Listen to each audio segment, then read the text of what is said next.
I will answer your questions and share my ultimate Revenant build for Disruption. I've noticed several comments asking me, "Yo Cry, how do you have 35 Mesmer skin stacks? Yo Cry, how is your roar so massive?" In this video, I will reveal all the details.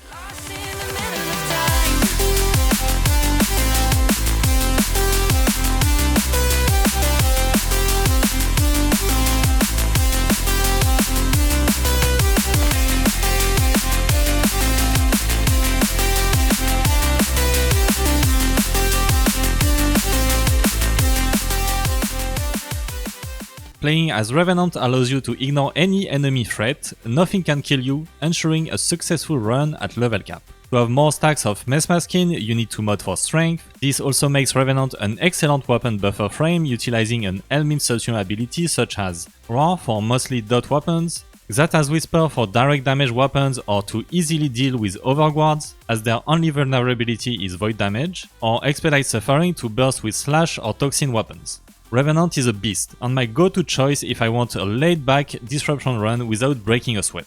Recently, he has become even stronger as we can benefit from his ability to stay in overshield state. As long as you have Mesmer skin stacks up, you won't take damage. This synergy works well with the Incarnon weapon evolutions, such as Guardian's Might and the Incarnon Paris. In Disruption, we only use two abilities on Revenant, Mesmer skin as a defense ability, and the Elmim subsume ability to enhance the weapon we are using. My secret trick to maximize my strength is to use Mesmer skin or the buff ability while linked to a Nidus Spectre.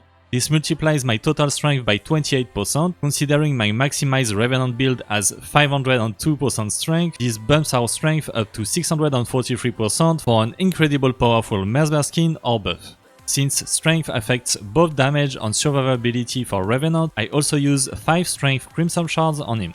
For his modding, I use Rolling Ward. Make sure to use Rolling Ward every time you want to reapply your Mesmer skin stacks, as toxic procs could instantly kill you during this animation window. I included Narrow Minded for good duration on our Elmim subsume ability buff. To ensure safe energy sustain, I use Prime Flow on Arcane Energize, and you want to choose another Arcane that complements the weapon you want to buff. Lastly, we want to maximize the strength of this build, modding Grind Power, Power Drift, Blind Rage, Umbral Intensify, Augur Secrets, Transient Fortitude, and Energy Conversion. If you want, you can also use Sling Strength from the Madurai Operator School for an extra 40% strength.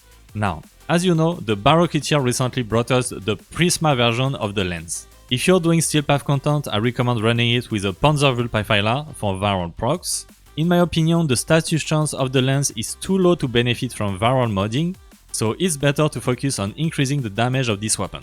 For modding, since we get guaranteed cold procs, Arcane Primary Frostbite is a great option considering the weapon's critical stats. To further improve the critical damage of this weapon, I modded Critical Delay, Vital Sense, and Bladed Runs. Since this weapon guarantees crits, I added Hunter Munitions for slash procs. I included Galvanized Chamber for its essential extra multi-shot. While acceleration increases the charge rate of our arrows, terminal velocity is very useful as we don't need an ammo mutation mod since the Lenz has it built in. Lastly, you wanna mod Serration on the Prime Bane matching the faction you'll encounter.